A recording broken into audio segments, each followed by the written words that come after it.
üniversitemizin ülkemizin 2053 ve 2071 hedeflerine ulaşması için tabii ki yeterli değil. Binlerce öğrencilerimize karşılıksız olarak sunduğu yemek ve öğrenim bursları, üniversitemizin yayınlarına sağladığı destekler, öğrenci kulüplerine sunduğu hibe desteği, öğrencilerimize sağladığı spor başarı ödülleri, ulusal ve uluslararası sempozyumlara sağladığı katkıları. Tabii üniversitemiz kuruluşundan bugüne kadar öğrencilerine sunduğu geniş imkanlar, nitelikli akademik kadrosu ve bilimsel altyapısıyla hem Ağrı'mızın hem de ülkemizin kalkınmasına büyük katkılar sağlamıştır, sağlamaya da devam etmektedir.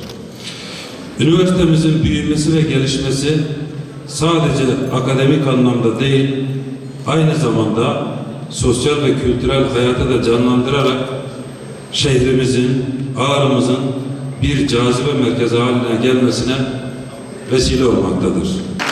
Yine üniversitemizin ve ülkemizin ve uluslararası bilim dünyasının nabzını tutan üniversitemiz tarafından son bir yılda gerçekleştirilen 7. Uluslararası Doğa ve Uygulamalı Bilimler Konferansı ki İKAN'a diyorduk.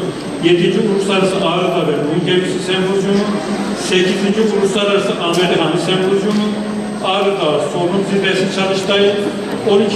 Uluslararası Eğitim Programları ve Öğretim Kongresi, Türkiye'nin zirvesinde eğitim çalıştayı, bilim şenliği gibi birçok uluslararası sempozyum ve kongrelerle alanında yetkin bilim insanlarını Ağrı'da buluşturmuş ve bir araya getirmiştir. Yine üniversitemiz mevcut altyapısına ek olarak son 3 ayda Doğu Beyazıt'tan Eleşkirt'e, Patmos'tan merkeze birçok yeni laboratuvarlar açtık. Gerek Merkezi Araştırma Uygulama Laboratuvarı'nda hücre kültürü ve moleküler kanser araştırma laboratuvarımız, yine aynı şekilde 3 boyutlu tasarım ve baskı laboratuvarımız, özellikle son yıllarda deprem analizleri için çok önemli arz eden yapı malzemeleri araştırma laboratuvarımız ve birçok bilimlerimizde yeni bilgisayar laboratuvarı, biyoloji genetik laboratuvarı, eczacılık gibi birçok birimimizde bu yıl önemli güzel ek yeni laboratuvarlar açtık. Buna tek tek sıralamama gerek yok. Onun için katkı sunan bütün arkadaşlara da teşekkür ediyorum.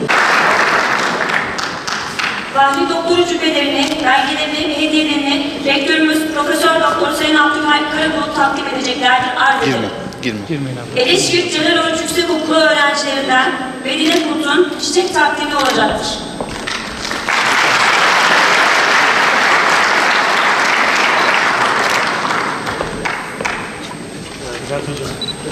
Şöyle alalım. Buradayız.